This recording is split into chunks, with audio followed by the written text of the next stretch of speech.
Yan pintor si kanto dan dalagang isif gintong puso. Ang hangin ng gabi sa Maynila ay masangsang, pinaghalong usok ng sasakyan, amoy na nilulutong pagkain sa kalye, at ang hindi maipagkakailang alingasaw ng kahirapan.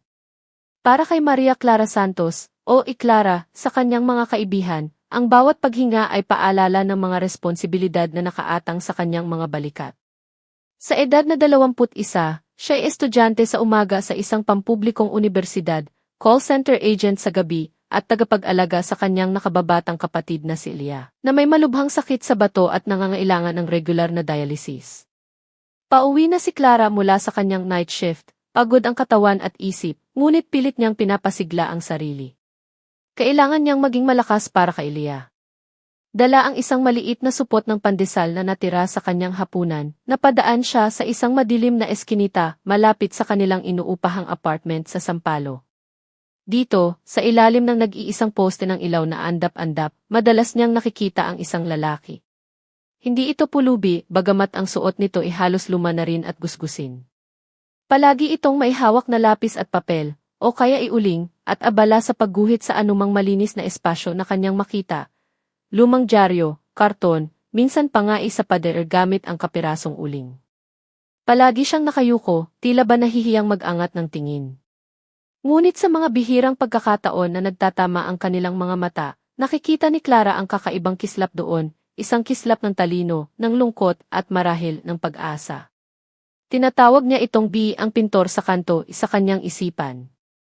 Ngayong gabi, may kakaibang nag-udyok kay Clara na lapitan ito. Siguro dahil sa labis na pagod o sa pangulila sa isang taong makakausap man lang. Huminga siya ng malalim at lumapit. Gabi po, bati ni Clara, medyo nahihiya. Pasensya na sa abala. Bahagyang nagulat ang lalaki at napaangat ng tingin. Sa mas malapitang pagtitig, napansin ni Clara ang linis ng kanyang mga mata, taliwas sa gusot niyang buhok at maruming pisngi. May kakaibang tindig ito, kahit pa nakaupo sa malamig na semento. At, kailangan niyang aminin, may angkin itong kagwapuhan na hindi maitatago ng kanyang kalagayan. Magandang gabi rin, sagot nito, ang boses ay bahagyang paos ngunit malinaw. Napapansin ko po kasi kayo palagi ritong nagdodrawing, sabi ni Clara, sinubukang ngumiti. Mukhang magaling po kayo. Dinukot niya ang supot ng pandesal. Gusto niyo po? Pasensya na, ito lang. Tinitigan ng lalaki ang pandesal, pagkatapos ay si Clara. Isang maliit na ngiti ang sumilay sa kanyang mga labi. Salamat, miss, mahinang sabi nito. Pero hindi ko po matatanggap to, mayroon pa naman po akong kaunting naipon para sa pagkain. Naku, ayos lang. Sobra naman ito sa akin. Sa kamukhang kailangan mo ng lakas. Kanina ka pa riyan, di ba, mapilit ni Clara. May kung anong awa at paghanga siyang naramdaman para sa estranghero. Nag-atubili ang lalaki, ngunit sa huli tinanggap din ang tinapay. Salamat ulit. Ako nga pala si Miguel. Clara po, pakilala niya. Miguel, pag-ulit niya, tila nilalasap ang pangalan. Sandali lang po, sabi nito at mabilis na may dinukot sa kanyang bulsa, isang maliit na piraso ng uling at isang kapirasong karton na nakuha niya sa basurahan. Sa loob ng ilang sandali, ang kanyang mga daliri ay tila sumasayaw sa ibabaw ng karton. Pag-angat niya ng tingin, iniabot niya ito kay Clara. Para po sa inyo.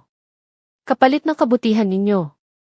Isang maliit na sketch ng isang bulaklak na sampagita, simple ngunit puno ng buhay.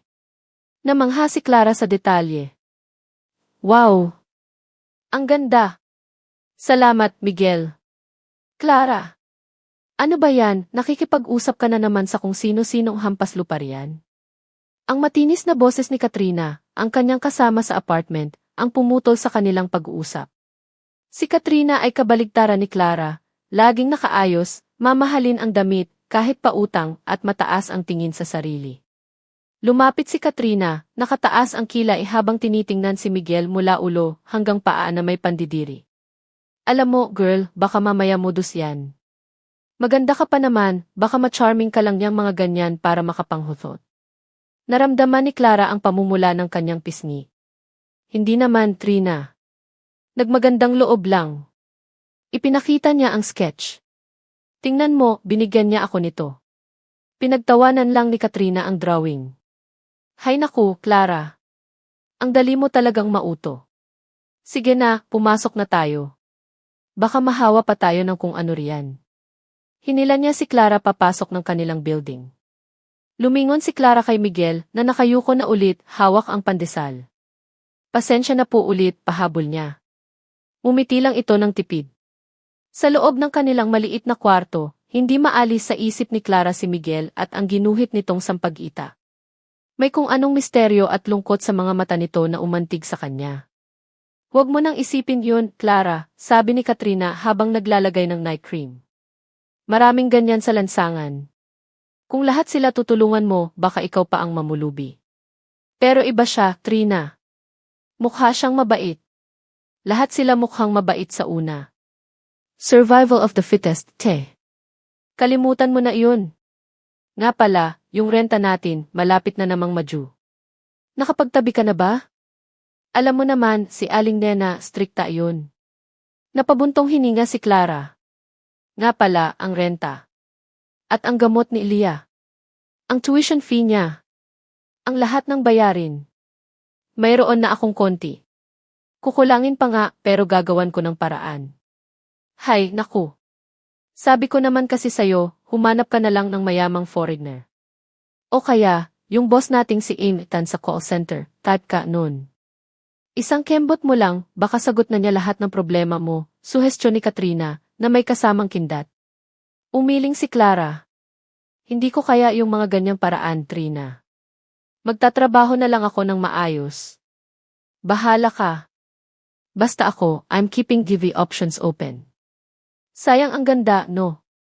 Humikab si Katrina at nahiga na. Si Clara naman ay naupo sa gilid ng kanyang kama, tinititigan ang sketch ni Miguel. Hindi niya alam kung bakit, pero pakiramdam niya, hindi ito ang huling pagkikita nila.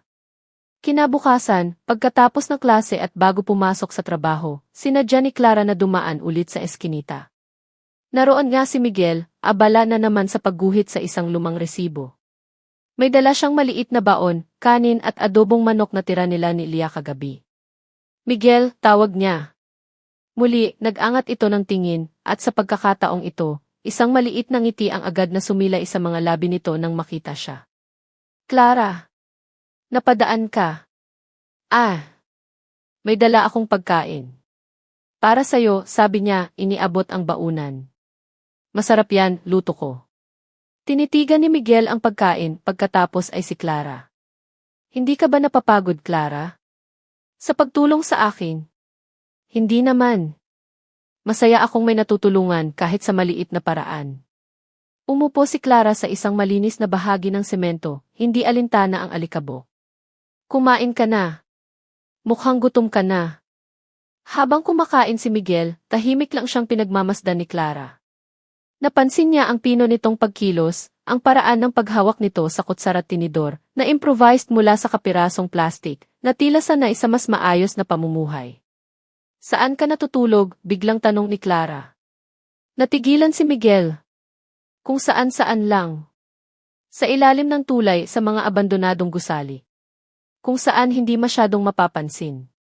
Hindi ba delikado iyon? Nagkibit balikat si Miguel. Sanayan lang. Ang importante may bubong kahit paano. May pamilya ka ba? Usisa pa ni Clara, hindi mapigilan ang sarili. Isang anino ng lungkot ang dumaan sa mga mata ni Miguel. Wala na. Matagal na. Naramdaman ni Clara ang kirot sa kanyang dibdib. Pasensya na. Hindi ko sinasadyang ni. Ayos lang, putol ni Miguel, pilit mumingiti. Ikaw. Mukhang marami kang pinagkakaabalahan. Nag-aaral ako tapos trabaho sa gabi. Tapos yung kapatid ko di. Nag-aalangan siyang ikwento ang tungkol kay Elia. May sakit ba siya? Tila nahulaan ni Miguel. Tumango si Clara. Kailangan niya ng dialysis. At transplant kung papalarin. Malaking pera yun. Kaya kayod marino ako. Napabuntong hininga si Clara. Minsan, parang gusto ko nang sumuko. Pero hindi pwede. Huwag kang susuko, Clara, sabi ni Miguel, ang boses ay puno ng sinseridad. Ang mga taong tulad mo, yung may mabuting puso, sila yung binibiyayaan sa huli. Napangiti si Clara. Sana nga. Ikaw, anong pangarap mo? Ako. Tumingin si Miguel sa malayo sa mga nagtataasang gusali ng Maynila. Simple lang. Makapinta. Makalikha ng sining na makakapagbigay ng inspirasyon sa iba. At magkaroon ng sariling pamilya balang araw. Nagkwentuhan pa sila ng matagal. Tungkol sa mga paborito nilang libro, sa musika, sa mga simpleng bagay sa buhay. Nalaman ni Clara na si Miguel ay mahilig sa kasaysayan at sa mga klasikong nobela. Si Miguel naman ay humanga sa determinasyon ni Clara at sa pagmamahal nito sa kapatid. Sa kabila ng kanilang magkaibang mundo, may kung anong koneksyon ang nabuo sa pagitan nila. Nang magpaalam si Clara para pumasok sa trabaho, may dalang bagong pag-asa ang kanyang puso. Ang pakikipag-usap kay Miguel ay tila nagbigay sa kanya ng panibagong lakas. Sa apartment, nadatnan niyang nag-aayos si Katrina. Saan ang lakad mo, Trina? Mukhang bongga yan, ah. May date ako, girl. Sa isang businessman. Gwapo, mayaman at mukhang type ako. Ito na siguro ang tiket ko palabas ng kahirapan na to. Humagikik si Katrina. Ikaw, kailan ka ba maghahanap ng diskarte? Yung pintor mo sa kanto, baka mamaya, mabuntis ka lang yan, wala ka nang mapapala.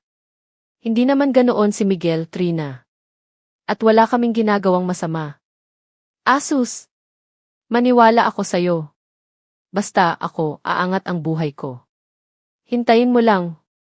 Baka isang araw, ako na ang magbabayad ng renta nating dalawa o baka naman, makalipat na ako sa kondo. Patuloy si Katrina sa kanyang mga pangarap habang si Clara ay tahimik na naghahanda para sa isa na namang mahabang gabi ng trabaho. Sa mga sumunod na araw, naging parte na ng routine ni Clara ang pagdaan kay Miguel. Minsan, nagdadala siya ng pagkain. Minsan, mga lumang libro o magasin na pwedeng basahin ito. Si Miguel naman, palaging may bagong sketch para sa kanya, isang ibon, isang tanawin sa Maynila, minsan pa nga isang portrait ni Clara na kuha mula sa kanyang alaala. Alam mo, Clara, sabi ni Miguel isang hapon, ikaw ang nagbibigay ng kulay sa mga araw ko rito. Ikaw rin naman, Miguel. Para kang inspirasyon. Isang gabi, habang pauwi si Clara, malakas ang buhos ng ulan. Basang-basa siya at nanginginig sa ginaw. Nakita niya si Miguel sa dati nitong pwesto, sinisiksik ang sarili sa isang maliit na sulok para hindi gaanong mabasa, yakap-yakap ang kanyang mga gamit sa pagguhit. Hindi nagdalawang isip si Clara. Nilapitan niya ito. Miguel, sumama ka muna sa amin. Hindi pwedeng dito ka lang sa labas, magkakasakit ka. Pero, Clara si Katrina di. Ako ang bahala. Halika na. Hinila niya si Miguel. Pagdating nila sa apartment, basang-basa at nanginginig, sinalubong sila ng nanlilisik na mga mata ni Katrina. Ano to, Clara? Sinasabi ko na nga ba?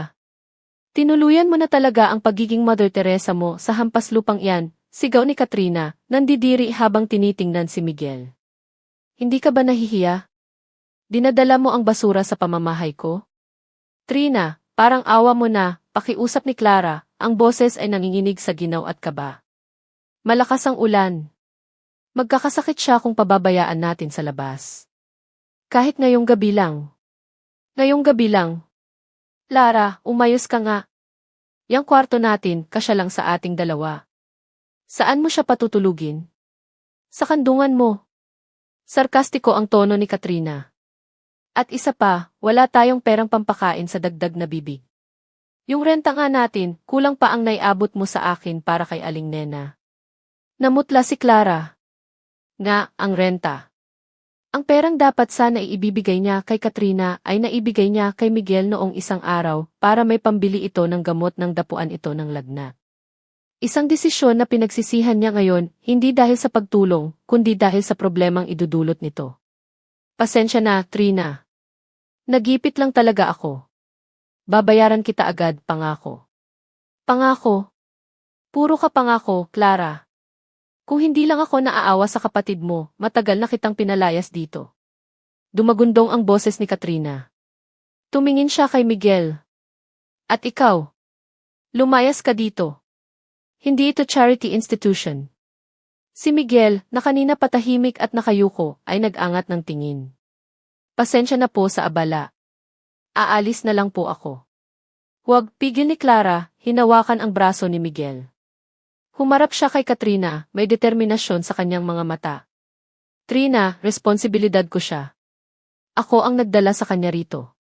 Kung papalabasin mo siya, sasama ako sa kanya. Natigilan si Katrina. Alam niyang hindi nagbibiro si Clara. At kahit gaano siya kainis, alam niyang kailangan niya si Clara para sa hati sa renta. Napabuntong hininga siya. Fine. Pero 1 linggo lang. Pagkatapos ng 1 linggo, siguraduhin mong wala na yan dito, kundi pareho ko kayong palalayasin. Padabog na pumasok si Katrina sa kanilang kwarto at ibinagsak ang pinto. Nakahinga ng maluwag si Clara. Salamat, Miguel, sa pag-unawa. Ako dapat ang magpasalamat, Clara. Sobra-sobra na ang naitulong mo sa akin. Dahil maliit lang ang kanilang apartment, isang sala na nagsisilbing tulugan din ni Katrina, at isang maliit na kwarto para kay Clara at Leah, na kasalukuyang nasa probinsya, kasama ang kanilang tiyahin para sa mas murang dialysis pansamantala. Naglatag si Clara ng lumang banig sa sahig ng kanyang kwarto para kay Miguel. Ibinigay niya rito ang ilan sa mga damit ng kanyang yumaong ama. Sa loob ng 1 linggong iyon, sinikap ni Miguel na maging hindi pabigat. Tumutulong siya sa mga gawaing bahay, naghuhugas ng pinggan, naglilinis, minsan ay nagluluto pa gamit ang limitadong sangkap na mayroon sila. Natuklasan ni Clara na masarap pala itong magluto. Sa gabi, habang nag-aaral si Clara, tahimik lang si Miguel sa isang sulok, nagdodrawing o nagbabasa. Si Katrina naman ay laging mainit ang ulo. Palagi niyang pinaparinggan si Miguel. Ang sarap naman ng buhay ng iba riyan, parelax-relax lang. O kaya Clara, yung basura, hindi pa ba ilalabas, patukoy kay Miguel. Sinubukang baliwalain ni Clara si Katrina, pero ramdam niya ang bigat sa dibdib. Dumagdag pa ang problema sa pera. Ang sahod niya sa call center ay kulang na kulang para sa renta, sa pagkain nilang tatlo, at sa padala para kay Leah. Napilitan siyang magbenta ng ilang gamit niya, mga lumang libro, damit, at pati na ang maliit na hikaw na bigay ng kanyang ina. Isang araw, habang wala si Clara, sinubukan ni Katrina na kausapin si Miguel. Alam mo, Miguel, sabi ni Katrina, umupo sa tabi nito, hindi habang buhay aasa ka kay Clara. Mahirap din yun. Kung gusto mo, pwede kitang tulungan. May mga kilala akong businessmen. Baka may maibigay silang trabaho sa'yo. O kaya, kung may ibubuga ka, baka mas malaki pa ang kitain mo. May pahiwatig ang ngiti ni Katrina. Tumingin si Miguel kay Katrina, malamig ang mga mata. Salamat sa alok mo, pero mas gusto kong maghanap ng trabaho sa sarili kong paraan. At ayokong gamitin ang kabaitan ni Clara. Nainsulto si Katrina. Aba, ang yabang mo naman. Akala mo kung sino ka. Isa ka lang namang palaboy na pinulot ni Clara sa kung saan. Hindi na sumagot si Miguel. Alam niyang wala siyang mapapala kung papatulan niya si Katrina. Samantala, si Clara ay lalong nalulubog sa problema. Nalaman niyang kailangan ni Leah ng agarang operasyon, isang bagay na hindi niya inaasahan. Ang perang naipon niya para sa transplant ay kukulangin pa para sa operasyong ito. Napapaiyak siya sa gabi, hindi alam kung saan kukuha ng ganoon kalaking halaga. Nakita ni Miguel ang kanyang pag-aalala. Clara, may problema ba? Umiling si Clara, pilit ngumingiti. Wala. Pagod lang siguro ako. Pero hindi na kumbinsi si Miguel. Sa mga mata ni Clara, nakita niya ang bigat ng mundo. Gustuhin man niyang tumulong, alam niyang wala siyang maitutulong sa pinansyal. Ang tanging magagawa niya ay magbigay ng suporta at inspirasyon. Isang gabi, habang mahimbing na natutulog si Clara, kinuha ni Miguel ang kanyang mga gamit sa pagguhit. Gamit ang maliit na ilaw mula sa kanyang cellphone, na bigay ni Clara, luma na nito, sinimulan niyang iguhit ang mukha ni Clara, ang kanyang mga mata na puno ng determinasyon, ang kanyang mga labi na laging handang umiti sa kabila ng mga pagsubok. Ito ang pinakamagandang obra na nagawa niya. Kinabukasan, bago matapos ang 1 linggong palugit ni Katrina, nagpaalam si Miguel. Clara, kailangan ko nang umalis, sabi niya. Salamat sa lahat. Iniabot niya ang sketch. Para sa'yo. Naluha si Clara nang makita ang drawing. Miguel, saan ka pupunta? Hahanap ako ng paraan. Para sa sarili ko. At para makatulong sa iyo balang araw. Pangako yan. Umiti siya, isang ngiting puno ng lungkot at pag-asa. Huwag kang mag-alala, magkikita pa tayo. At tulad ng isang anino, nawala si Miguel sa kanyang paningin. Naiwan si Clara, yakap ang drawing, ang puso ipinipiga sa sakit at pangungulila. Lalo siyang nawala ng pag-asa. Paano na si Elia? Saan siya kukuha ng pera? Pagpasok ni Katrina sa kwarto, nakita niya si Clara na umiiyak. O ano? Iniwan ka na ng prinsipe mo. Sabi ko naman sa'yo, ang mga lalaking ganyan, mang-iiwan lang yan sa ere. May ngisi sa labi ni Katrina. Pero, alam mo, may naisip akong paraan para sa problema mo sa pera. May kilala akong Don. Si Don Ricardo. Matagal na iyang may gusto sa'yo. Isang gabi lang kasama siya, baka masagot na lahat ng problema mo, pati na iyang operasyon ng kapatid mo. Napatitig si Clara kay Katrina, hindi makapaniwala sa narinig. Trina, anong klaseng kaibigan ka? Ang mga salita ni Katrina ay tumatak sa isip ni Clara na parang lason. Si Don Ricardo. Isang matandang negosyante, may asawa, nakilala sa pagiging mapagsamantala sa mga kababaihan. Madalas itong magpakita sa call center na pinagtatrabahuhan nila at hindi lingid sa kaalaman ni Clara ang mga tingin nito sa kanya, mga tinging puno ng pagnanasa.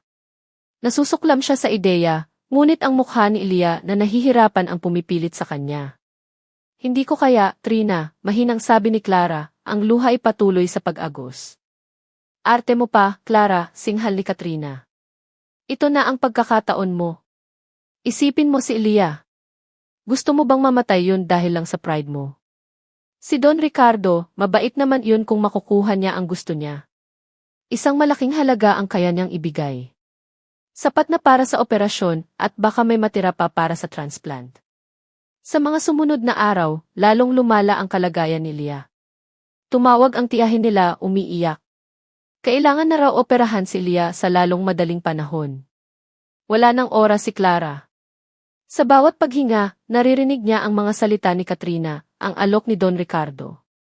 Isang gabi, desperada na, tinawagan niya si Katrina. Trina, CJ.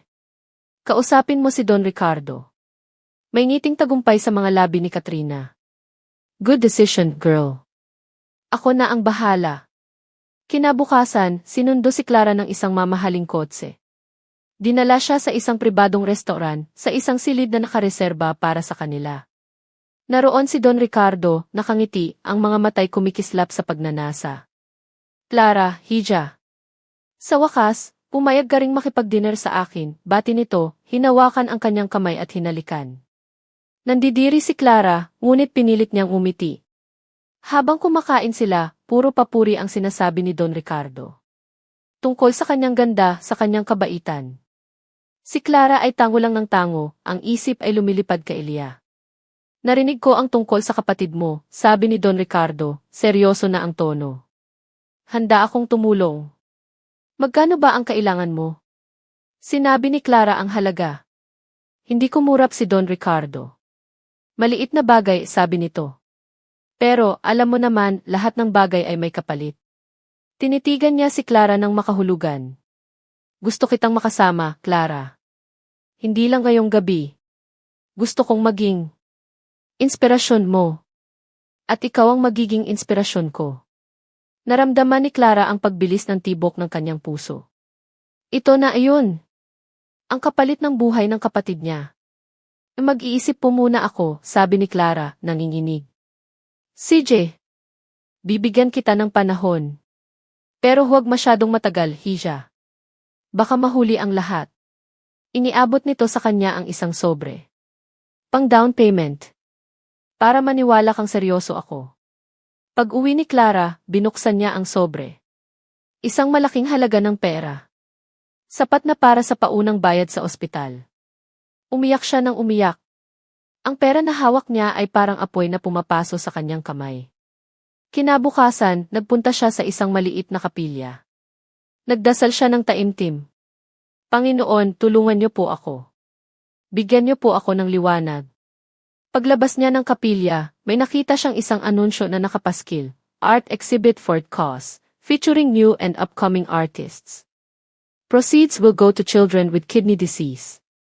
Biglang may kung anong pumasok sa isip ni Clara. Ang mga sketch ni Miguel. Ang galing nito sa pagguhit. Paano kung hindi siya nag-aksaya ng panahon? Kinuha niya ang lahat ng sketch na bigay ni Miguel, pati na ang portrait niya. Nagtanong-tanong siya kung saan matatagpuan ang organizer ng exhibit. Siya si Aling Nena, hindi ang Aling Nena na naniningil ng renta, kundi ibang tao, isang retiradong guro na may advocacy para sa mga batang maisakit sa bato. Ipinakita ni Clara ang mga gawa ni Miguel. Namangha si Aling Nena. Napakagaling ng gumawa nito. Sino siya?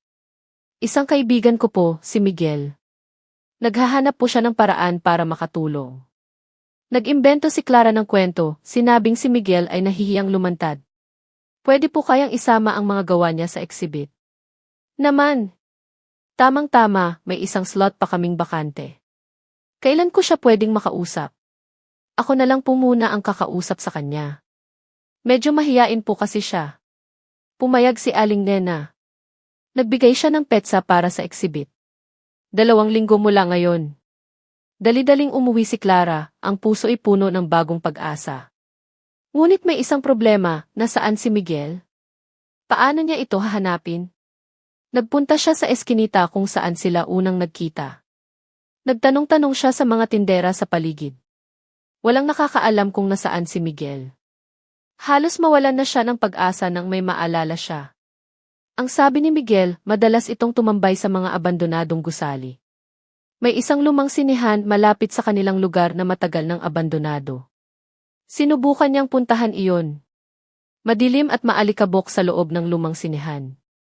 Ang amoy ng lumot at ng nabubulok na kahoy ang sumalubong sa kanya. Miguel, tawag niya, ang boses ay nanginginig sa takot at kaba. Miguel, nandito ka ba? May narinig siyang kaluskos sa isang sulok. At mula sa dilim, lumabas si Miguel. Mas payat, mas gusgusin, ngunit ang mga matay buhay pa rin. Clara, gulat na sabi nito. Anong ginagawa mo rito? Niyakap ni Clara si Miguel. Miguel, mabuti na lang nandito ka. May pag-asa pa.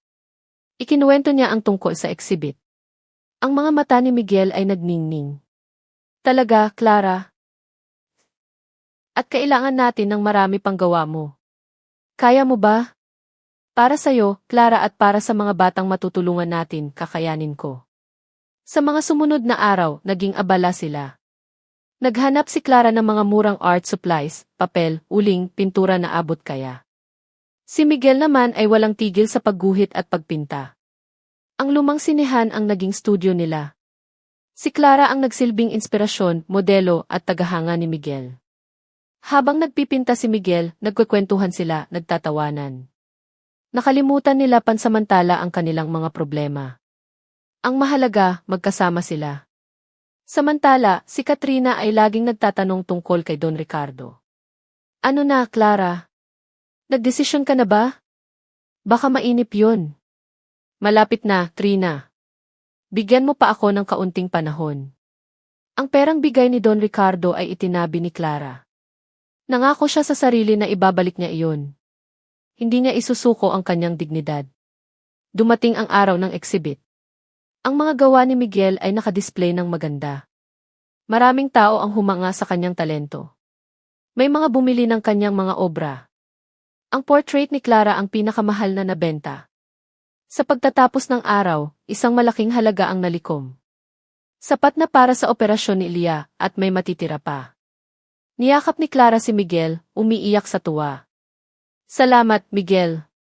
Salamat. Walang anuman, Clara. Tayo ang gumawa nito. Ngunit sa gitna ng kanilang kasiyahan, isang anino ang dumating. Si Don Ricardo kasama si Katrina. Magaling, Clara. Magaling, sabi ni Don Ricardo, pumapalakpak ng dahan-dahan. Impressive.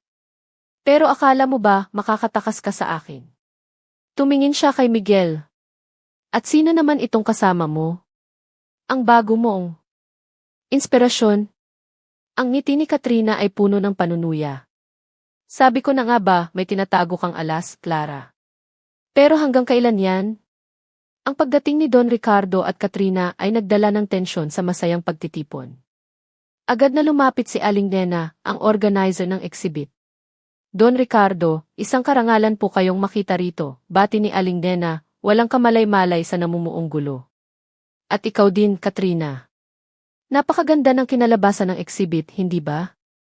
Naman, Aling Nena, sagot ni Katrina, ang mga mata ay nakatuon kay Clara at Miguel na maihalong pang-insulto. Lalo na't may mga hidden talents pala tayong nadiskubre. Si Don Ricardo naman ay diretsong tumingin kay Clara. Clara, Hija, kailangan nating mag-usap. Pribado. Ang boses niya ay kalmado, ngunit may bigat, isang babala na hindi dapat baliwalain. Naramdaman ni Clara ang paglamig ng kanyang mga kamay. Hinawakan ni Miguel ang kanyang siko, isang tahimik na pag-aalok ng suporta. Kung ano man po ang sasabihin ninyo kay Clara, Sir, mas makakabuting marinig ko rin, matatag na sabi ni Miguel, bagamat baka sa kanyang mukha ang pag-aalala. Tinaasan ng kilay ni Don Ricardo si Miguel. At sino ka naman para makisali sa usapan ng mga nakakatanda? Kaibigan po ako ni Clara. At ang pinag-uusapan dito ay may kinalaman sa mga obra ko, sagot ni Miguel, hindi nagpatinag. Napangisi si Don Ricardo. Obra mo? Itong mga to.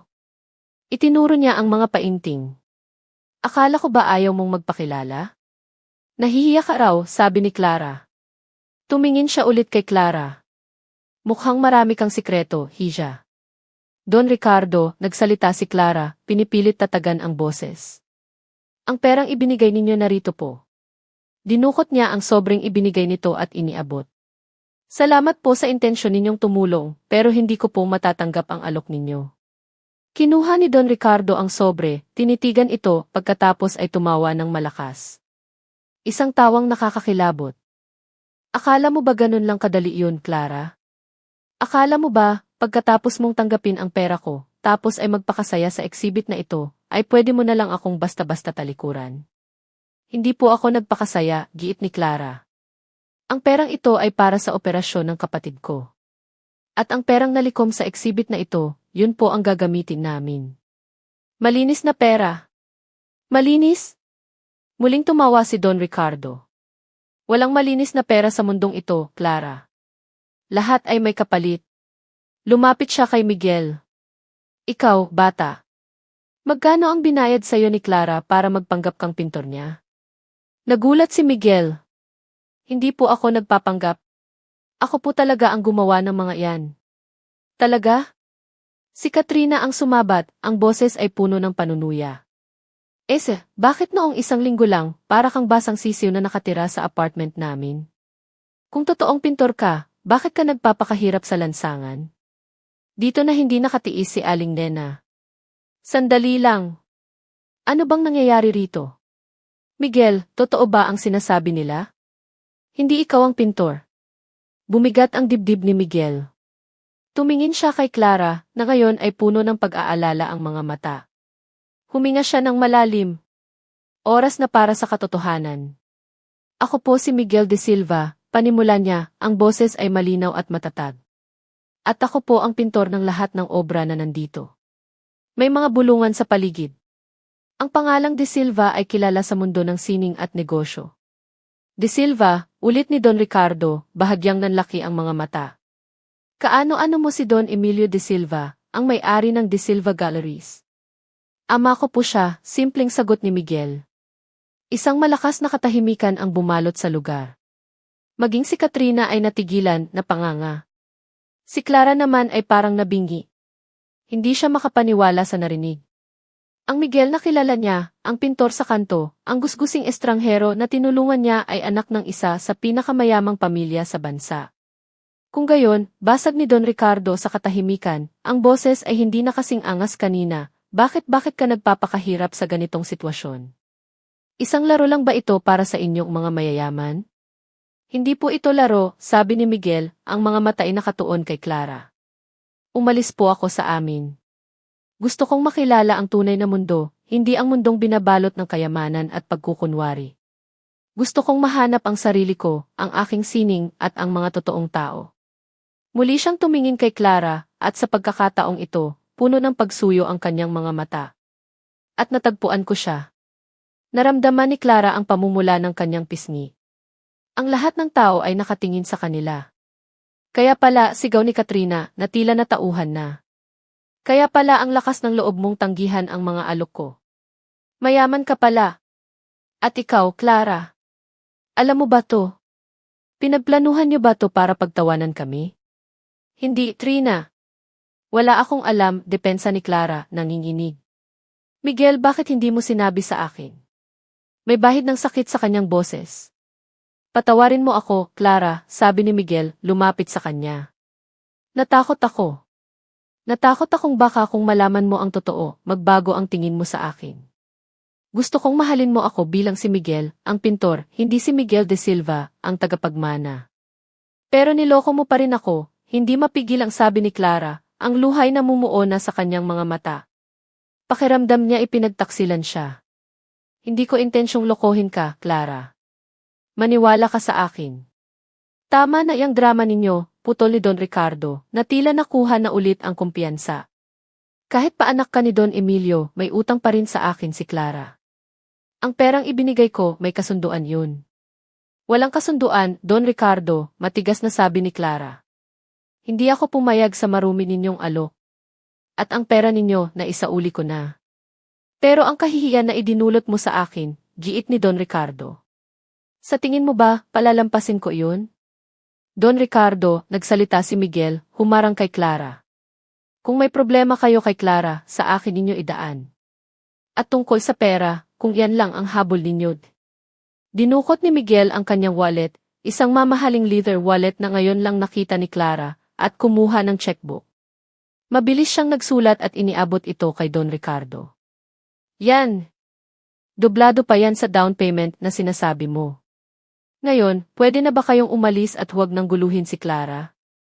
Tinitigan ni Don Ricardo ang tseke, nanlaki ang mga mata sa halaga. Pagkatapos ay tumingin siya kay Miguel, pagkatapos kay Clara. May ngisi sa kanyang mga labi. Mukhang may nakuha kang malaking isda, Clara. Congratulations! Tumalikod siya at umalis, kasunod ang natulalang si Katrina, na hindi makapaniwala sa mga nangyayari. Nang makaalis na sila, hinarap ni Clara si Miguel. Ang mga tao sa paligid ay unti-unti nang nag-aalisan, marahil ay ayaw nang makisawsaw pa. Miguel, totoo ba ang lahat ng iyon? Tanong ni Clara, ang boses ay mahina. Tumango si Miguel. Clara, patawarin mo ako kung hindi ko agad sinabi sa'yo. Ang sakit, Miguel, sabi ni Clara, ang luhay tuluyan ng bumagsak. Akala ko totoo ka. Akala ko pareho lang tayo ng mundo. Hinawakan ni Miguel ang mga kamay ni Clara. Clara, lahat ng ipinakita ko sa'yo, lahat ng naramdaman ko para sa'yo, totoo yun.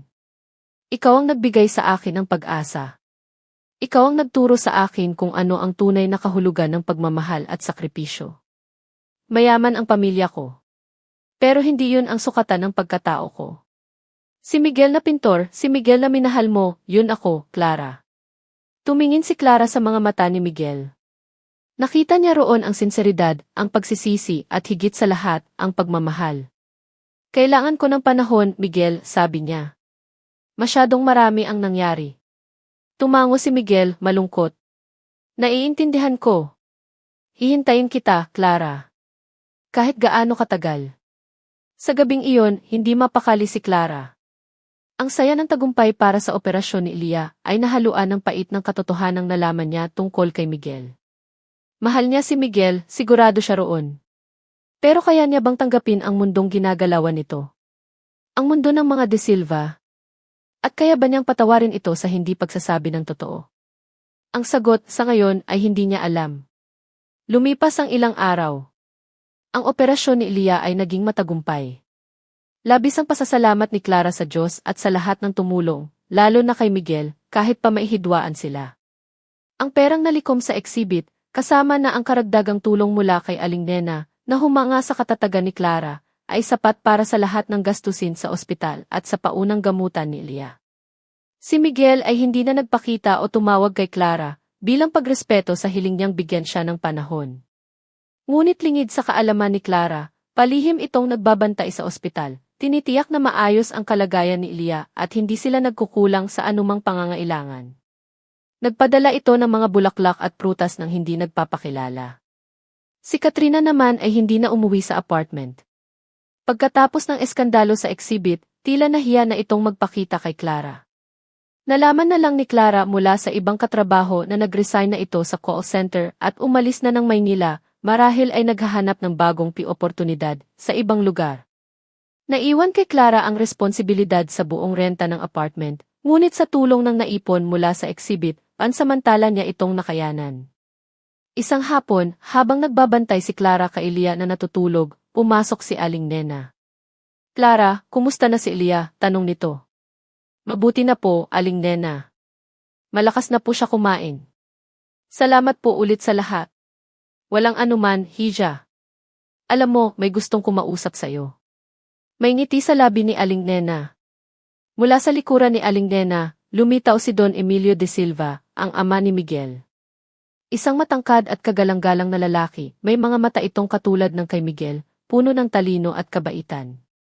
Nagulat si Clara. "Don Emilio, ano po ang ginagawa ninyo rito?" "Gusto kitang makilala ng personal, Clara," sabi ni Don Emilio, ang boses ay malumanay. "At gusto kitang pasalamatan." "Pasalamatan po? Para saan po?" "Sa pagbabago ng anak ko. Si Miguel matagal na siyang nawala sa amin. Hindi sa pisikal kundi sa emosyonal. Mula nang mamatay ang kanyang ina, nagrebelde siya. Ayaw niyang tanggapin ang responsibilidad niya sa pamilya, sa aming negosyo. Pero mula nang makilala kanya, nakita ko ulit ang dating Miguel, yung masayahin, yung may pangarap, yung mapagmahal." Naluha si Clara. "Hindi ko po alam kung ano ang nagawa ko. Marami, Hija. Ipinakita mo sa kanya ang tunay na halaga ng buhay. Na hindi lahat ay tungkol sa pera. At higit sa lahat, minahal mo siya nang walang hinihintay na kapalit, kahit noong panahong akala mo'y wala siyang maibibigay sa'yo." "Mahal ko po si Miguel," aminado ni Clara. "Alam ko. At mahal ka rin niya." "Sobra." Ngumiti si Don Emilio. "Clara, gusto kong hilingin sa'yo na bigyan mo pa ng isang pagkakataon si Miguel. Nagkamali siya sa hindi pagsasabi ng totoo. Pero ginawa niya iyon dahil natakot siyang mawala ka. Hayaan mo siyang patunayan ang sarili niya sa'yo." Ang mga salita ni Don Emilio ay tumagos sa puso ni Clara. Tama ito. Mahal niya si Miguel. At handa siyang bigyan ito ng isa pang pagkakataon. Kinagabihan, pagkatapos umalis ni Don Emilio, nagising si Elia. "Ate, si Kuya Miguel, nasaan?" Nagulat si Clara. "Kilala mo si Kuya Miguel?" Tumango si Elia. Palagi siyang dumadalaw dito. Nagdadala ng prutas. Sabi niya, wag ko raw sabihin sa iyo para surprise." Ngumiti si Elia. "Ang bait niya, ate. Bagay kayo." Napangiti si Clara. Kahit ang kapatid niya ay boto kay Miguel. Kinabukasan, nagpasya si Clara. Pupuntahan niya si Miguel. Alam niya kung saan ito hahanapin, sa lumang sinehan, ang kanilang naging tagpuan. Pagdating niya roon, naroon niya si Miguel, nakaupo sa isang lumang upuan, nakatingin sa isang blankong canvas. Tila malalim ang iniisip. "Miguel," tawag ni Clara. Lumingon si Miguel, nagulat nang makita siya. Agad itong tumayo. "Clara, anong ginagawa mo rito? Gusto kitang makausap." "Tungkol saan?" May kaba sa boses ni Miguel. Lumapit si Clara. "Tungkol sa atin." Huminga siya ng malalim. "Miguel, napatawad na kita." Nakita ni Clara ang pagliliwanag sa mukha ni Miguel. "Talaga, Clara?" "Pero may kondisyon." "Kahit ano, Clara. Gagawin ko.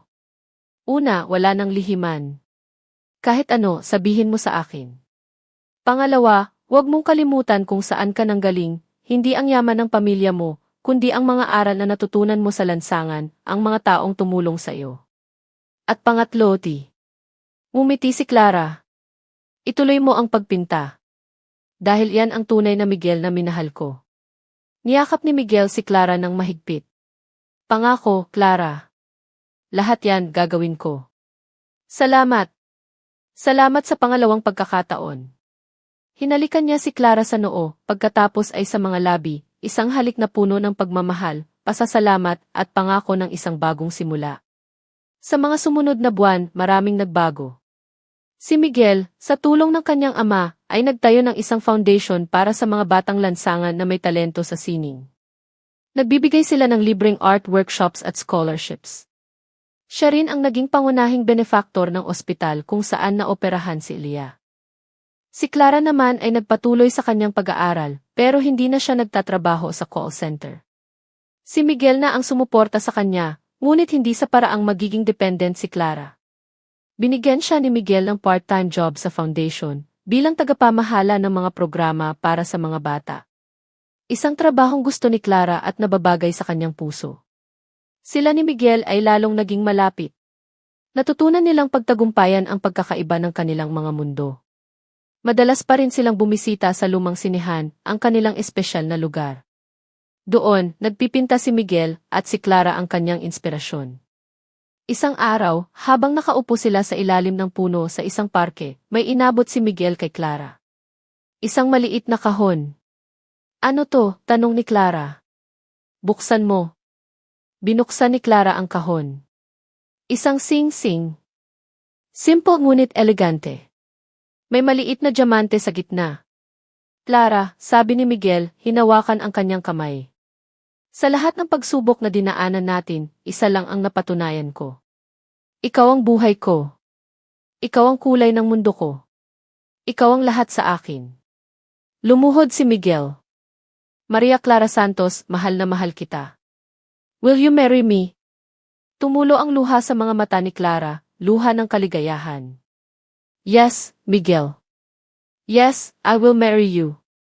Isinuot ni Miguel ang singsing sa daliri ni Clara. Nagyakapan sila, ang kanilang mga puso'y umaapaw sa pagmamahal. Ang pintor sa kanto at ang dalagang may gintong puso, sa wakas, ay magkakaroon na ng kanilang happily ever after. Ilang taon ang lumipas. Sina Miguel at Clara ay masaya nang nagsasama bilang mag-asawa.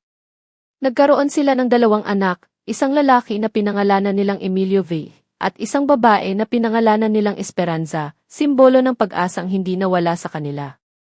Ang foundation ni Miguel ay lalo pang lumago, nakatulong sa daan-daang kabataan. Si Clara naman ay naging isang matagumpay na social worker, patuloy na tumutulong sa mga nangangailangan. Minsan, napapadaan sila sa eskinita kung saan sila unang nagkita. Wala na ang aandap-andap na post ng ilaw. Napalitan na ito ng mas maliwanag na diilam. Ngunit sa puso nila, mananatili ang alaala ng isang pintor sa kanto at ng isang dalagang may gintong puso na pinagtagpo ng tadhana sa gitna ng hirap at pag-asa at pinagbuklod ng pag-ibig na wagas at totoo. 5 taon na ang lumipas mula ng ikasal sina Clara at Miguel. Ang kanilang pagsasama ay pinatatag ng panahon, ng mga ngiti at luha, at ng 2 biyaya, si Emilio V. o MM, isang bibo at mausisang 4 na taong gulang na kamukhang-kamukha ni Miguel, at si Esperanza, o Espe, isang anghel na 2 taong gulang na may mga mata at ngiti ni Clara. Ang De Silva Foundation ay naging isang institusyon ng pag-asa para sa maraming kabataang lansangan na may talento sa sining. Si Clara, bilang program director, ay abala sa pag-organisa ng mga workshop, exhibit, at paghahanap ng mga bagong benepisyaryo. Ang kanyang puso ay nananatiling malapit sa mga taong minsang naging bahagi ng kanyang mundo. Si Miguel naman, bukod sa pagiging aktibo sa foundation, ay kinilala na bilang isa sa mga pinakamahuhusay na pintor ng kanyang henerasyon. Ang kanyang mga obra, na madalas ay inspirasyon mula kay Clara at sa kanilang buhay, ay hinahangaan hindi lang sa Pilipinas, kundi pati na rin sa ibang bansa. Si Don Emilio, na masayang-masaya sa kanyang mga apo, ay unti-unti nang ipinapasa ang pamamahala ng De Silva Galleries kay Miguel.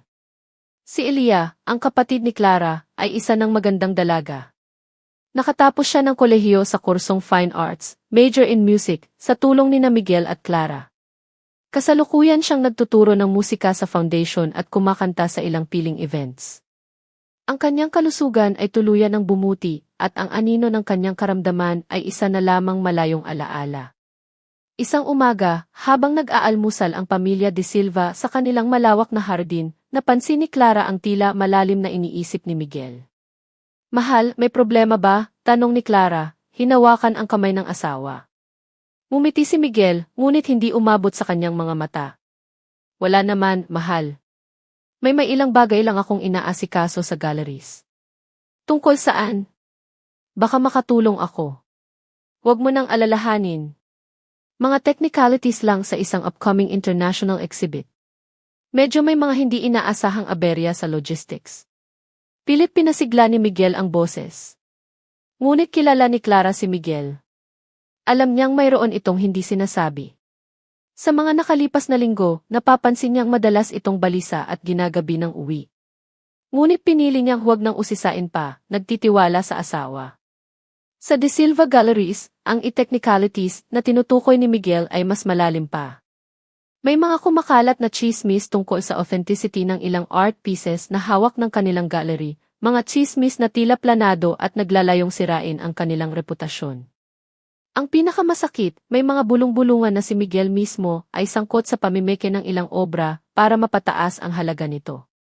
Mga paratang na walang katotohanan, ngunit mahirap pabulaanan kapag nagsimula ng kumalat. Sino sa tingin mo ang may gawa nito, Miguel? Tanong ni Lorenzo, ang matapat na general manager ng galleries at kanang kamay ni Don Emilio. Hindi ko alam, Manong Lo. Pero sino man siya, malaki ang galit niya sa pamilya natin o sa akin mismo. Napabuntong hininga si Miguel.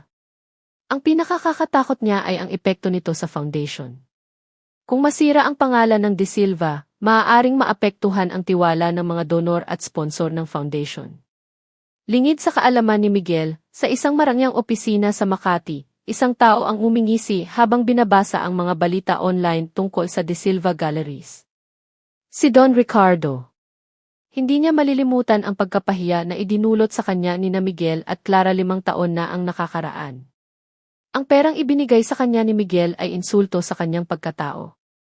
Matagal siyang naghintay ng tamang pagkakataon para makaganti. At ngayon, sa tulong ng ilang maimpluwensyang tao na may galit din sa mga De Silva, sinisimulan na niya ang kanyang plano. Magaling, sabi ni Don Ricardo sa kanyang sarili. Tingnan natin kung hanggang saan ang tapang mo, Miguel De Silva, kapag ang pundasyon na ipinagmamalaki mo ay unti-unti nang gumuho. Isang hapon, habang nasa foundation si Clara, may isang hindi inaasahang bisita ang dumating. Isang babaeng payat, mukhang pagod at may daladalang maliit na bag. Clara, tawag ng babae, ang boses ay pamilyar ngunit may halong pag-aalinlangan. Napatitig si Clara. Katrina. Si Katrina nga. Ang dating kasama niya sa apartment, ang oportunistang kaibigan na naglaho na lang. Ibang-iba na ang itsura nito ngayon. Wala na ang kumpiyansa at ang mamahaling ayos. Ang dating nagmamataas na si Katrina ay mukhang sinubok ng panahon. Anong ginagawa mo rito? Tanong ni Clara. Hindi maitago ang pagkagulat. Clara, pasensya na sa biglaang pagdating ko, sabi ni Katrina, yumuko. Wala na kasi akong ibang mapuntahan. Nalaman ko mula sa isang dating katrabaho na dito ka na raw nagtatrabaho. Pumasok ka muna, aya ni Clara, kahit pa may kung anong bumabagabag sa kanyang dibdib. Dinala niya si Katrina sa kanyang maliit na opisina sa loob ng foundation. Anong nangyari sa'yo, Trina? Malumanay na tanong ni Clara. Nagsimulang umiyak si Katrina. Ikinuwento niya ang kanyang mga naging karanasan mula nang umalis siya ng Maynila. Ang mga pangakong napako, ang mga relasyong bigo, ang mga trabahong hindi nagtagal. Ang dating matayog na pangarap ni Katrina ay nagkawatak-watak. Ngayon, wala na siyang pera, wala nang matuluyan. Naawa si Clara. Kahit ano pa ang nagawa ni Katrina sa kanya noon, nakikita niya ngayon ang isang taong nangangailangan ng tulong. Pwede kang tumuloy muna sa staff house ng foundation, Trina. Habang naghahanap ka ng paraan. Talaga, Clara, hindi makapaniwalang tanong ni Katrina. Pagkatapos ng lahat ng ginawa ko sa'yo. Lahat tayo nagkakamali, Trina. At lahat tayo ay karapat-dapat sa pangalawang pagkakataon. Ngumiti si Clara. Yumakap si Katrina kay Clara. Salamat, Clara. Hinding-hindi ko to makakalimutan. Nang gabing iyon, ikinuwento ni Clara kay Miguel ang pagbabalik ni Katrina. Kumunot ang noo ni Miguel. Sigurado ka ba dyan, mahal? Tanong ni Miguel. Baka may iba siyang motibo. Ang mga kasalukuyang problema sa gallery ay nagdulot sa kanya ng labis na pag-iingat. Alam ko ang iniisip mo, Miguel. Pero nakita ko ang pagsisisi sa mga mata niya. At isa pa, saan naman siya pupunta? Hayaan na natin siyang magkaroon ng pagkakataong makabangon. Tumango si Miguel, ngunit may agam-agam pa rin sa kanyang puso. Sige, mahal. Tiwala ako sa desisyon mo. Pero mag-iingat pa rin tayo. Sa mga sumunod na araw, si Katrina ay nanirahan sa staff house ng foundation. Tumutulong siya sa mga simpleng gawain, paglilinis, pag-aayos ng mga gamit. Si Clara naman ay sinisikap siyang isama sa ilang aktibidad para hindi ito mabagot. Isang gabi, habang nag-aayos ng mga papeles si Clara sa kanyang opisina sa foundation, pumasok si Katrina. Clara, pwede ba tayong mag-usap? Tanong nito. Naman, Trina. Tungkol saan? Umupo si Katrina sa tapat ni Clara. Clara, may gusto akong sabihin sa'yo. Pero natatakot ako. Ano yun, Trina? Makikinig ako. Huminga ng malalim si Katrina. Si Don Ricardo. Natigilan si Clara. Anong tungkol kay Don Ricardo? Bago ako pumunta rito, nakipagkita siya sa akin. Nanginginig ang boses ni Katrina. May inaalok siya sa akin. Pera. Malaking pera. Para saan? Tanong ni Clara, kinakabahan. Para tulungan siyang sirain kayo ni Miguel. Ang mga salitang binitiwan ni Katrina ay parang bombang sumabog sa pandinig ni Clara. Sirain kami ni Miguel? Paano?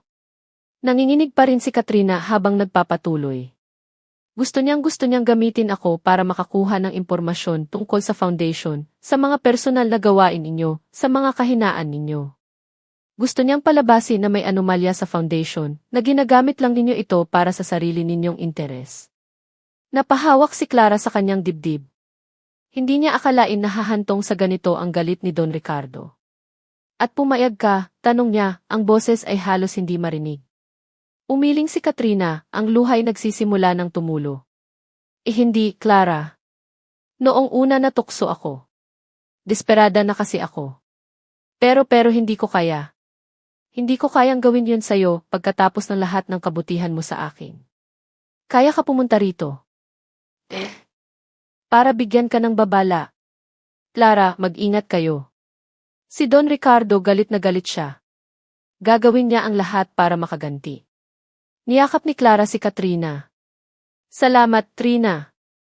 Salamat sa pagsasabi ng totoo. Pinatunayan mong nagbago ka na nga. Pero natatakot ako, Clara. Paano kung malaman niyang sinabi ko sa'yo to? Huwag kang mag-alala, Trina. Poprotektahan ka namin. Nang gabing iyon, agad na sinabi ni Clara kay Miguel ang lahat. Ang agam-agam ni Miguel tungkol kay Katrina ay napalitan ng pag-aalala para sa kaligtasan nito at ng mas matinding galit kay Don Ricardo. Kailangan nating maging mas maingat, mahal, sabi ni Miguel. At kailangan nating protektahan si Katrina. Pansamantala, pinatira nila si Katrina sa isang maliit na guest house sa loob ng kanilang mansyon, kung saan mas mababantayan siya. Sinubukan nilang alamin kung ano ang mga susunod na hakbang ni Don Ricardo. Nag-hire si Miguel ng private investigator para subaybayan ang mga kilos nito. Nalaman nilang si Don Ricardo ay may mga koneksyon sa ilang maimpluwensyang tao sa media at sa mundo ng sining na may mga personal na galit din sa pamilya De Silva. Ito ang mga ginagamit niya para ikalat ang mga malisyosong chismis. Samantala, si Elia ay nagsimula ng makaramdam ng kakaiba. May isang lalaking madalas na nanonood sa kanya habang nagtuturo siya ng musika sa foundation. Si Marco. Isang bagong volunteer sa foundation, tahimik, misteryoso, ngunit may angking galing sa pagtugtog ng gitara. Palaging nakangiti si Marco kay Elia, at hindi maipagkakaila ni Elia na may nararamdaman siyang kikilig dito. Ate Clara, kilala mo ba si Kuya Marco? Tanong ni Elia isang araw. Si Marco? Bago lang siyang volunteer. Mukhang mabait naman. Bakit, type mo? Mapanuksong tanong ni Clara. Namula si Elia. Ate naman. Nagtatanong lang. Ngunit lingid sa kaalaman nila, si Marco ay hindi isang ordinaryong volunteer. Mayroon siyang ibang pakay. Isang gabi, habang nag-iisa si Elia sa music room ng foundation, nilapitan siya ni Marco. Lia, ang galing mo talagang kumanta, puri ni Marco. Salamat, Marco. Alam mo, may kilala akong record producer. Naghahanap siya ng bagong talent. Sa tingin ko, bagay na bagay ka. Gusto mo bang ipakilala kita? Nagningning ang mga mata ni Leah. Ang maging isang recording artist ay isa sa kanyang mga pangarap. Talaga, Marco. Seryoso ka? Naman. Pero may kailangan ka lang gawin para sa akin. Ano iyon? Simple lang. Kailangan ko lang ng access sa ilang file sa computer ni Ate Clara mo. Tungkol sa mga donors ng foundation. Para raw ma-verify ng producer ang legitimacy ng foundation bago kanya i-consider. Kumunot ang noo ni Leah. Bakit kailangan iyon? At bakit hindi mo na lang hingin kay ate? Surprise sana to para kay Clara. At medyo sensitibo ang impormasyon, baka hindi niya agad ibigay. Pero para naman to sa pangarap mo, Leah. At para makatulong na rin sa foundation, di ba? Kapag sumikat ka, mas makikilala ang foundation. Nag-alinlangan si Leah. Alam niyang mali ang pakialaman ang gamit ng ate niya nang walang paalam. Ngunit ang tukso ng pangarap ay napakalakas. Sa kabilang dako, ang mga paninira kay Miguel at sa De Silva Galleries ay lalo pang lumalala. May mga artikulong lumalabas sa mga tabloid at blind items sa social media. Ang ilan sa mga sponsor ng foundation ay nagsimula ng magtanong at mag-atubili sa pagbibigay ng suporta. Miguel, anong gagawin natin? Nag-aalalang tanong ni Clara. Hindi pwedeng masira ang tiwala ng mga tao sa foundation. Maraming bata ang umaasa sa atin. Huwag kang mag-alala, mahal. Haharapin natin to, magpapatawag ako ng press conference. Sasagutin ko lahat ng paratang. Niyakap ni Miguel si Clara. Ang mahalaga, magkasama tayo. Ngunit bago pa man ang nakatakdang press conference, isang mas malaking dagok ang dumating. Isang umaga, nagising na lang sila sa balitang may kumakalat na mga peking dokumento online, mga financial statement ng foundation na tila minanipula para palabasing may kickback na nakukuha sina Miguel at Clara. Ang mas masakit, ang mga dokumentong ito ay tila nanggaling mismo sa loob ng foundation. Paano nangyari to? Sigaw ni Miguel, hawak ang printout ng mga peking dokumento. Sino ang may access sa mga files na to maliban sa atin at sa accountant? Napatingin si Clara kay Miguel, ang mukha'y puno ng takot at isang masakit na hinala. Miguel, si Leah. Agad nilang pinuntahan si Leah sa kwarto nito. Nadatnan nila itong umiiyak, hawak ang cellphone, binabasa ang mga masasakit na komento online tungkol sa kanila. Leah, anak, malumanay na tawag ni Clara. May kinalaman ka ba rito? Tumingin si Leah sa kanila, ang mga matay puno ng pagsisisi. Kuya Miguel. Pipatawarin niyo po ako. Humagulgol siya. Ikinuwento ni Leah ang lahat. Ang tungkol kay Marco, ang pangako ng pangarap, ang pagkuha niya ng kopya ng mga files sa computer ni Clara. Hindi niya alam na gagamitin ito sa paninira. Niyakap ni Clara si Leah. Leve, tahan na. Alam naming hindi mo sinasadya. Ngunit sa puso ni Clara, may kirot. Ang taong pinagkatiwalaan nila, ang kapatid niya, ay nagamit laban sa kanila. Si Miguel naman ay napakuyom ng kamao. Si Marco kailangan natin siyang mahanap. Siya ang susi para malaman kung sino talaga ang nasa likod nito, bukod kay Don Ricardo. Ngunit huli na sila. Si Marco, pagkatapos makuha ang kailangan niya kay Leah, ay naglaho na parang bula.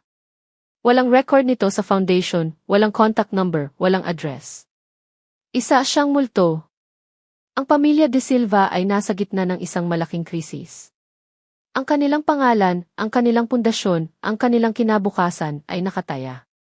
Ang paglantad ng mga peking dokumento ay nagdulot ng malaking pinsala.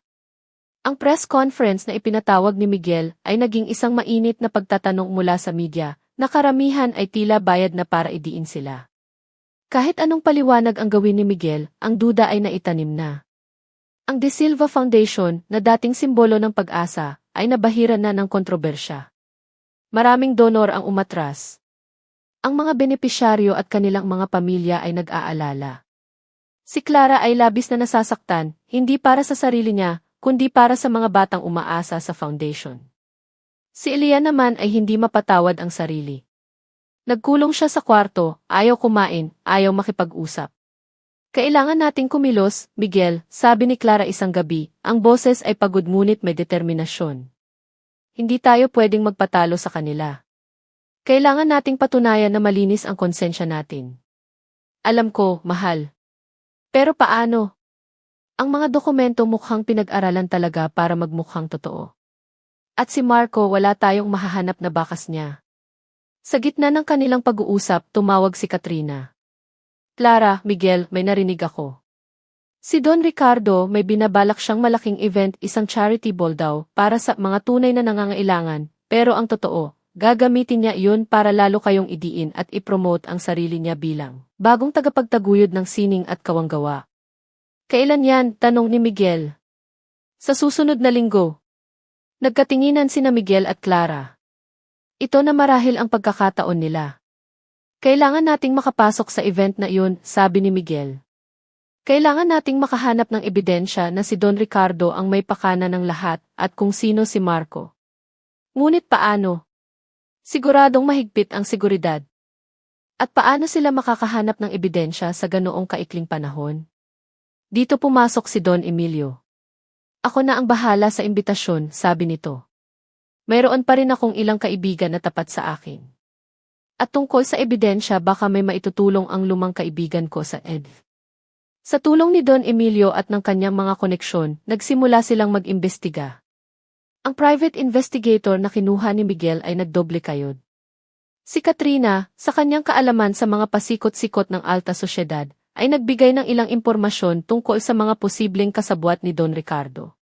Si Elia naman, sa kabila ng kanyang depresyon, ay gustong makabawi. Naalala niya ang ilang detalye tungkol kay Marco, ang paborito nitong kape, ang klase ng cellphone na gamit nito, ang isang maliit na peklat sa kaliwang kamay. Mga maliliit na detalye, ngunit maaaring makatulong.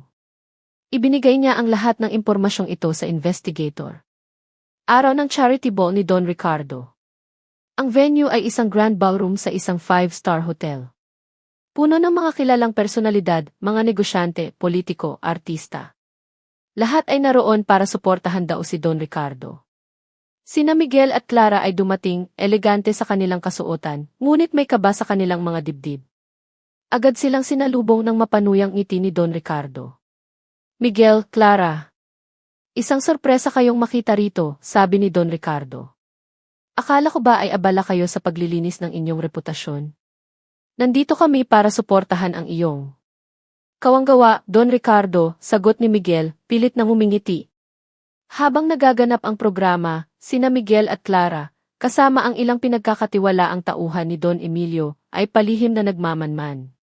Si Katrina, na nagpanggap bilang isang waitress, sa tulong ng koneksyon ni Don Emilio sa hotel management, ay alerto sa anumang kahina-hinalang kilos. Si Elia naman ay nasa bahay, kasama si Don Emilio at ang mga bata, ngunit ang kanyang puso ay nasa ballroom. Patuloy siyang nagdarasal.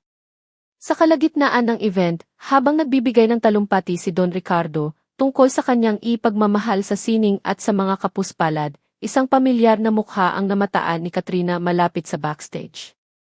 Si Marco. May kausap itong isang lalaki na mukhang security personnel ni Don Ricardo, at may iniaabot na isang maliit na vise. Agad na sininyasan ni Katrina si Miguel. Dahan-dahang lumapit si Miguel sa backstage, sinundan ni Clara. Ngunit bago pa sila makalapit, nakita sila ni Marco. Agad itong tumakbo. Habulin natin siya, sigaw ni Miguel. Nagsimula ang habulan sa loob ng hotel. Si Marco ay mabilis, ngunit sina Miguel at ang kanyang mga tauhan ay determinado. Sa wakas, sa may fire exit, na corner nila si Marco. Sino ka? At sino ang nag-utos sa'yo? Tanong ni Miguel, hawak ng mahigpit si Marco. Sa una, ayaw magsalita ni Marco. Ngunit nang ipakita ng mga tauhan ni Don Emilio ang kanilang mga DBA badge, ang di lumang kaibigan ni Don Emilio ay isang mataas na opisyal pala sa EHB na nagbigay ng suporta. At nang ipaalala sa kanya ang posibleng kaso ng pagnanakaw ng data at paninira, nagsimula na siyang manginig. Si Don Ricardo po, aminado ni Marco. Siya po ang nag-utos sa akin na kunin ang mga files mula kay Leah at ibigay sa isang hacker para manipulahin ang mga financial statement. Ang ESG na iyon. Yun po ang kopya ng original na files at ang komunikasyon namin ni Don Ricardo. Sakto namang dumating ang ilang media personnel na tapat pa rin sa katotohanan na naabisuhan na ni Don Emilio. Huli sa akto si Marco. Samantala, sa ballroom, hindi alam ni Don Ricardo ang nangyayari sa backstage. Patuloy siya sa kanyang mapagkunwaring talumpati. Ngunit biglang may umakyat sa stage, si Miguel, hawak ang ESP.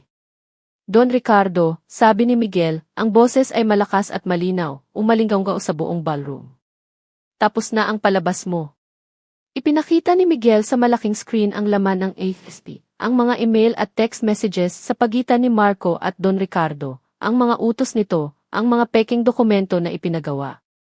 Kitang-kita ang lahat. Ang buong ballroom ay natigilan. Si Don Ricardo ay namutla, hindi makapagsalita.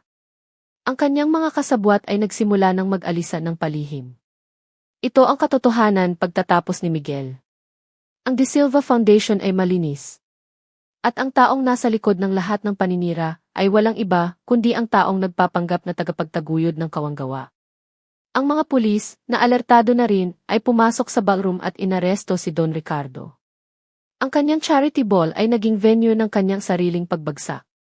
Ang pagkahuli kay Don Ricardo at ang paglalantad sa kanyang mga masasamang gawain ay naging malaking balita. Ang pangalan ng De Silva Foundation at ni Miguel ay nalinis.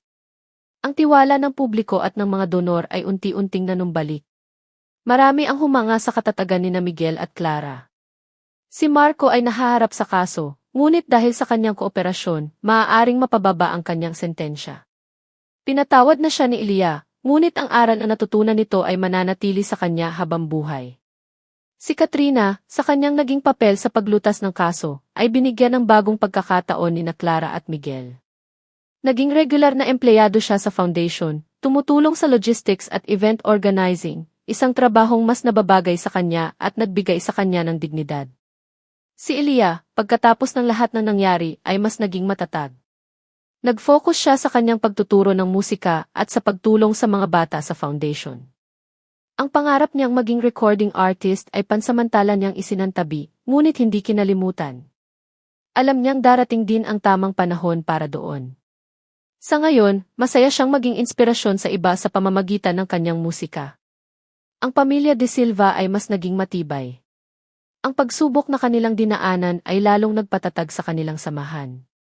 Natutunan nilang harapin ang anumang hamon basta't sila ay magkakasama. Isang hapon, ilang buwan pagkatapos ng insidente, nagkayayaan sina Miguel, Clara, Lia, at ang mga bata na magpiknik sa lumang sinehan. Ang lumang sinehan. Sa tulong ni Miguel at ng foundation, ito ay ginawang isang community art center, may maliit na teatro, art gallery para sa mga baguhang pintor, at music room. Ito ang naging bagong simbolo ng kanilang pagbangon at ng kanilang pagmamahal sa sining. Habang pinapanood ni Miguel at Clara ang kanilang mga anak na masayang naglalaro, at si Elia na tumutugtog ng gitara, hinawakan ni Miguel ang kamay ni Clara. "Mahal, salamat," sabi ni Miguel. "Para saan?" "Sa hindi pagsuko. Sa patuloy na paniniwala sa akin, sa atin." Ngumiti si Clara. "Hanggang magkasama tayo, Miguel, walang imposible." Tumingin sila sa mga gawa ng sining na nakadisplay sa gallery ng community center, mga obra ng mga kabataang minsang nawalan ng pag-asa, ngunit ngayon ay puno ng pangarap. Ito ang kanilang tagumpay. Ito ang liwanag pagkatapos ng dilim. Si Emilio Vehí ay lumapit sa kanila, ay hawak na isang papel na may drawing. "Mommy, Daddy, look. I drew our family." Ang drawing ay simple, ngunit puno ng kulay at pagmamahal. Isang pamilyang magkakasama, nakangiti, sa ilalim ng isang maliwanag na araw. Niyakap ni Miguel at Clara ang kanilang anak.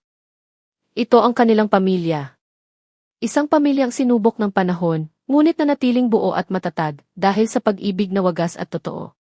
Ang pintor sa kanto at ang dalagang may gintong puso ay patuloy na ipipinta ang kanilang kwento, puno ng pag-asa, pagmamahal, at mga bagong pangarap. Lumipas pa ang 10 taon. Si Emilio Vehí, OMM, ay isa ng binatilyong 14 na taong gulang. Mana sa ama ang hilig sa sining, partikular sa digital art at animation. Madalas siyang matagpuan sa Community Art Center, nakikipag-collaborate sa ibang kabataan o kaya ay gumagawa ng sarili niyang mga proyekto. Bagamat lumaki sa yaman, nanatili siyang mapagkumbaba at may malasakit sa kapwa, mga aral na itinuro sa kanya ni Clara at Miguel. Si Esperanza, o Espe, ay 12 taong gulang na, isang dalagitang mahilig sa pagsusulat at pagkukwento. Ang kanyang mga mata ay laging mapanuri at ang kanyang isip ay laging puno ng mga ideya. Madalas niyang sinusundan si Clara sa foundation, nakikinig sa mga kwento ng mga benepisyaryo, na siyang nagiging inspirasyon niya sa kanyang mga sinusulat. Si Elia naman ay isa ng kinikilalang musical director at composer. Nagpatuloy siya sa pagtuturo sa foundation, ngunit paminsan-minsan ay tumatanggap na rin ng mga proyekto para sa mga pelikula at teatro. Ang kanyang pangarap na maging recording artist ay hindi na niya itinuloy, ngunit natagpuan niya ang kanyang katuparan sa paglikha ng musikang nagbibigay buhay sa ibang anyo ng sining. Mayroon na rin siyang matatag na karelasyon, si David, isang arkitekto na nakilala niya sa isang art exhibit. Ang De Silva Foundation at ang Community Art Center ay patuloy na yumayabong. Naging modelo ito ng kung paano magagamit ang sining para sa pagbabago at pag-asa. Si Miguel at Clara, bagamat may edad na, ay nananatiling aktibo, nagsisilbing gabay at inspirasyon sa bagong henerasyon ng mga leader at artist ng foundation. Isang araw, may isang malaking anunsyo sa foundation, isang international art competition para sa mga kabataan na may temang kipag-asa sa gitna ng pagbabago. Ang mananalo ay magkakaroon ng pagkakataong mag-aral sa isang prestihiyosong art school sa Paris. Si MM ay labis na natuwa. Matagal na niyang pangarap na makapag-aral sa ibang bansa at mapalawak pa ang kanyang kaalaman sa animation. Ngunit kasabay ng kanyang tuwa ay ang kaba. Alam niyang malaki ang expectation sa kanya bilang anak ni Miguel de Silva. Dad, sa tingin mo po ba, kaya ko? Tanong ni MM kay Miguel isang gabi, habang tinitingnan nila ang mga lumang sketch ni Miguel noong nasa lansangan pa ito. Anak, ang tanong ay hindi kung kaya mo, kundi kung gaano mo kagusto, sagot ni Miguel. Ang talento, nandyan na. Ang sipag at determinasyon, nasa sayo yan. At huwag mong isipin ang pangalan ko. Gumawa ka ng sarili mong pangalan. Gamitin mo ang sining mo para ipahayag ang sarili mong boses. Ang mga salita ni Miguel ay nagbigay ng lakas ng loob kay MM. Nagpasa siya ng kanyang entry, isang maikling animated film tungkol sa isang batang lansangan na natagpuan ang pag-asa sa pamamagitan ng pagguhit sa mga pader ng syudad. Isang kwentong malapit sa puso ng kanilang pamilya. Samantala, si Espe naman ay may sariling pinagkakaabalahan.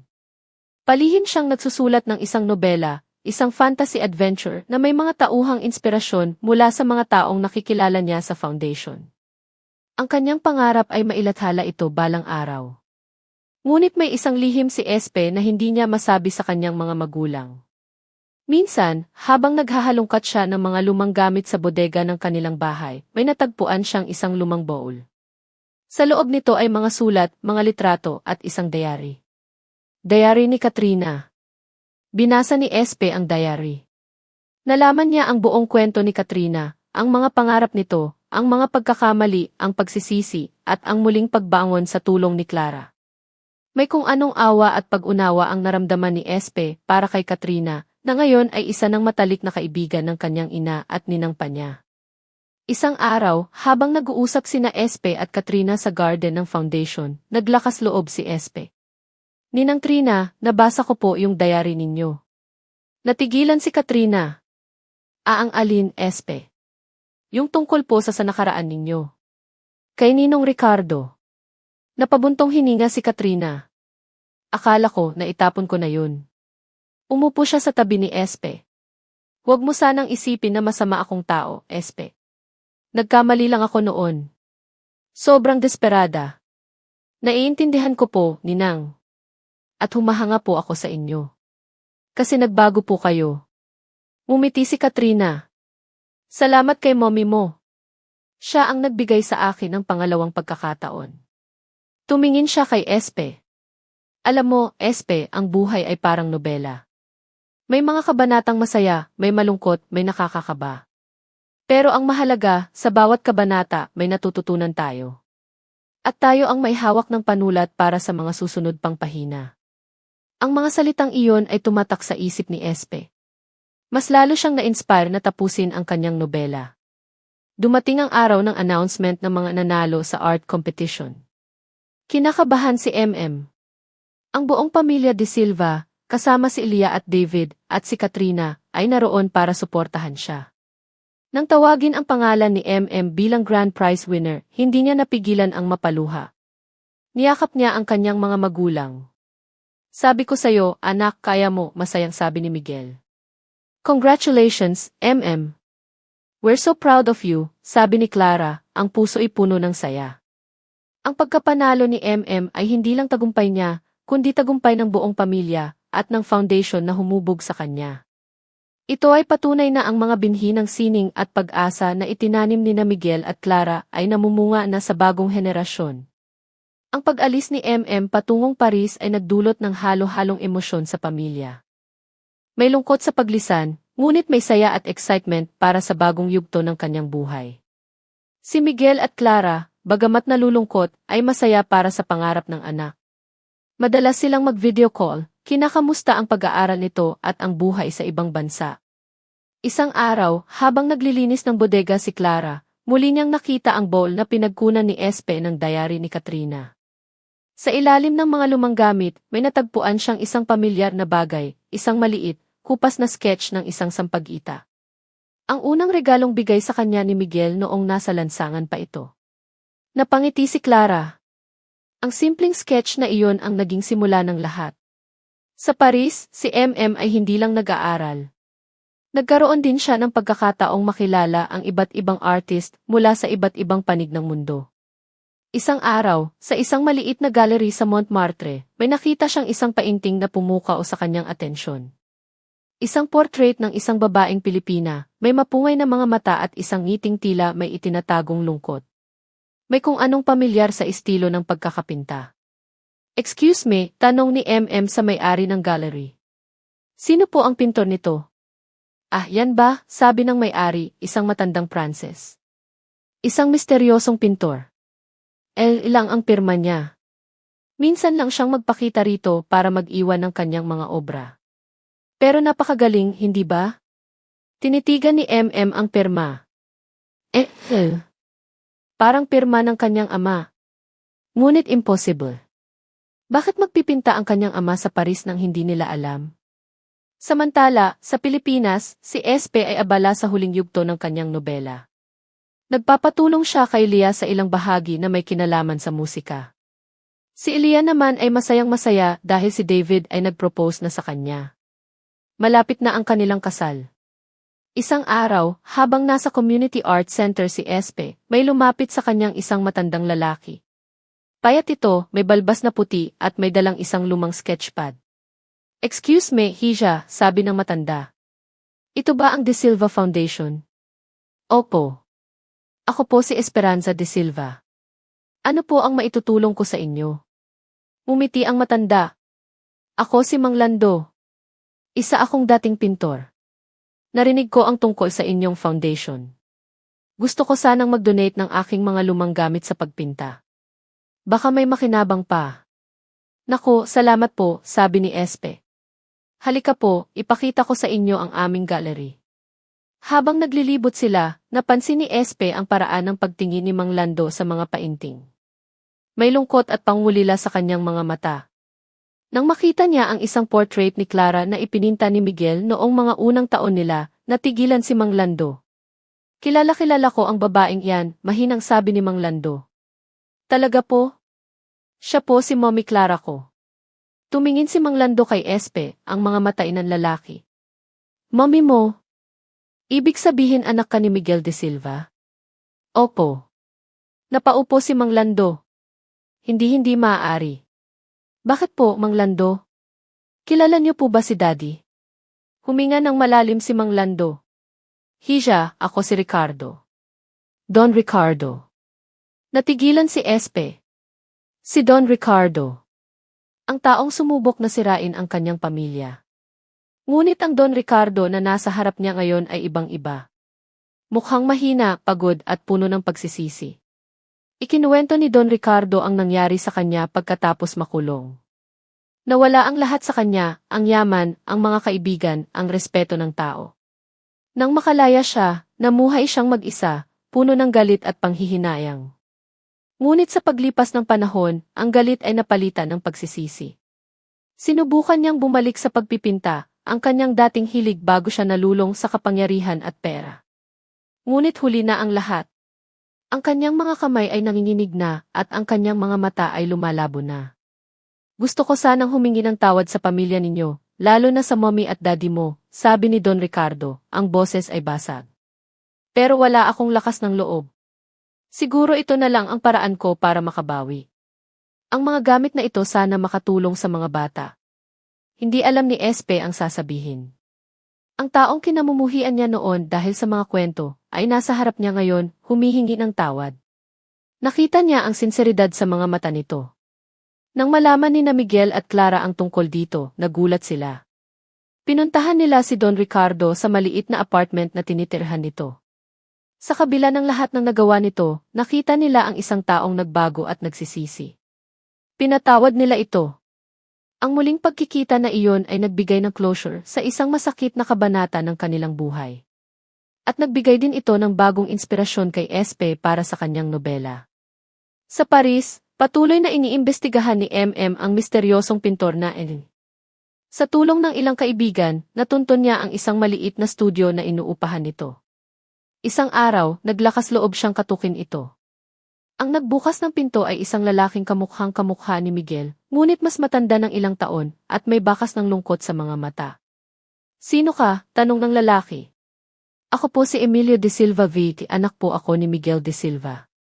Natigilan ang lalaki. "Miguel, kapatid ko." Siya si Mateo de Silva, ang panganay na kapatid ni Miguel na matagal nang nawala. Umalis ito ng bansa bago pa man ang mga pangyayari kina Miguel at Clara, dala ang sama ng loob sa kanilang ama dahil sa mga hindi pagkakaunawaan sa negosyo at sa personal na buhay. Sa Paris, sinubukan niyang itaguyod ang sarili sa pamamagitan ng pagpipinta, ang tanging bagay na nagbibigay sa kanya ng kasiyahan. Hindi niya alam ang mga nangyari sa Pilipinas. Ang pagkikita ng magtiyuhin ay emosyonal. Ikinuwento ni MM ang lahat. At si Mateo, sa unang pagkakataon sa loob ng maraming taon, ay nakaramdam ng pag-asang makipag-ayos sa kanyang pamilya. Ang pagbabalik ni Mateo sa Pilipinas, kasama si MM, ay isang malaking sorpresa at kasiyahan para kay Don Emilio at sa buong pamilya. Ang mga sugat ng nakaraan ay unti-unting naghilom. Ang kasal ni Lia at David ay naging isang masayang selebrasyon ng pag-ibig at pamilya. Naroon ang lahat, kabilang si Mateo at si Don Ricardo, na inimbita mismo ni Clara. Sa pagtatapos ng gabi, habang nakatingin sina Miguel at Clara sa maningning na mga bituin, napangiti sila. Ang kanilang buhay ay isang obra maestra na puno ng iba't ibang kulay, may masasaya, may malulungkot, may mapusyaw, may matingkad. Ngunit sa bawat stroke ng pinsel ang tadhana, nananatili ang isang bagay, ang pag-ibig na nagbigay buhay sa lahat. Ang pag-ibig ng pintor sa kanto at ng dalagang may gintong puso, na ngayon ay patuloy na namumunga sa mga bagong henerasyon, dala ang mga binhi ng pag-asa at walang hanggang pagmamahal.